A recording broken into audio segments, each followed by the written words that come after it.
The consummation, Gnostic perspectives on the end of the Aeon. The term consummation holds significant meaning in Gnostic thought.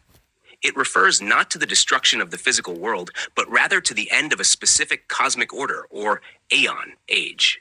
The consummation signifies a transition, a profound transformation in consciousness and spiritual reality.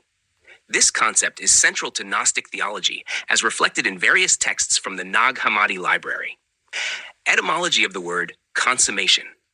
The word consummation originates from the Latin consummatio, derived from consummare, meaning to sum up, complete, or bring to perfection. The Latin root com, together, and summa, sum, total, emphasize the idea of completion or culmination. In Greek, the corresponding term is synteleia, derived from syn, together, and telos, end or goal. This term appears in the Septuagint and the New Testament, often translated as end or completion. The syn prefix highlights the joint or combined nature of the process, suggesting a collective or cosmic resolution. In the context of Gnostic texts, these etymological roots reinforce the concept of consummation as the fulfillment or completion of divine purpose at the end of an aeon or era. Consummation as the end of the aeon. In Gnostic texts, the Aeon represents a particular phase in cosmic and spiritual history. The consummation marks the conclusion of this phase, characterized by the collapse of false powers and the restoration of divine order. This idea aligns with Jesus' words in Matthew 24, where his disciples asked about the consummation, Greek synteleia, of the age, Aeon. Gospel of the Egyptians. At the end of the times and the eras, by the will of the divine autogens and the whole pleroma, through the gift of the untraceable, unthinkable, fatherly love, it may come forth and reveal this incorruptible, holy race of the great Savior. The consummation represents the completion of divine plans and the redemption of the elect, those spiritually awakened beings destined to return to the higher realms. Natural and cosmic disruptions preceding consummation.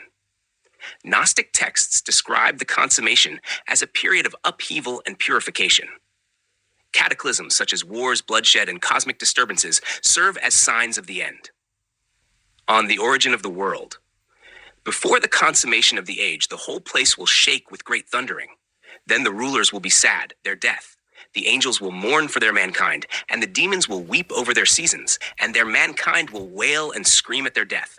Then the age will begin, and they will be disturbed.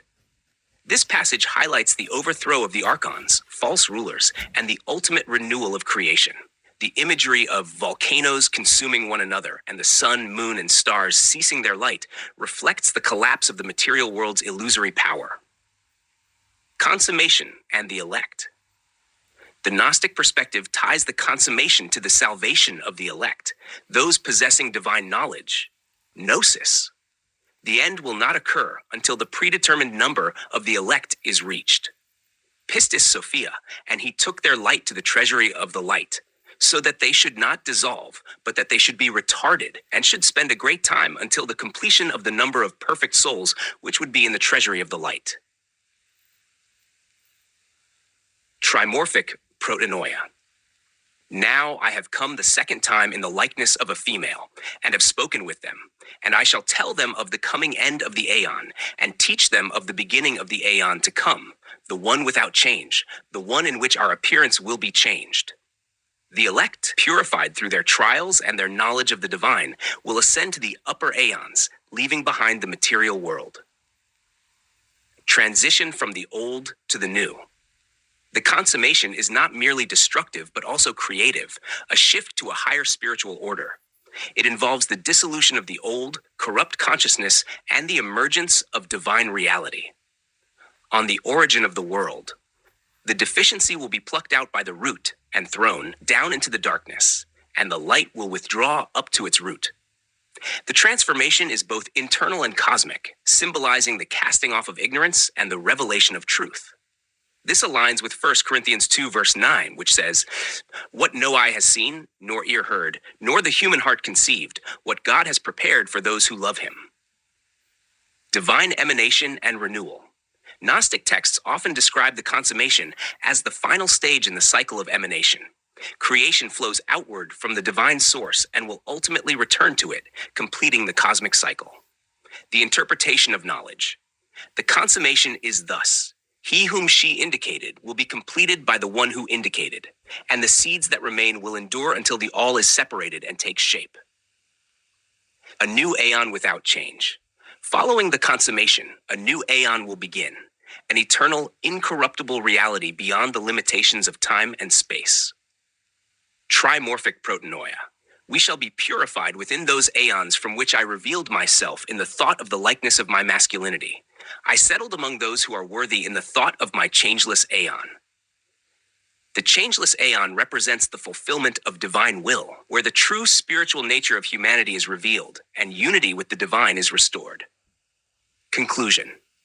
In Gnostic thought, the consummation is not the destruction of the planet, but the end of a corrupt cosmic order and the beginning of divine restoration. Grounded in its Latin and Greek etymology, the term signifies the completion of divine purpose. It involves the collapse of material illusions, the liberation of the elect, and the establishment of an eternal aeon of truth and light. These themes resonate throughout the Nag Hammadi Library, providing a profound vision of spiritual transformation and hope.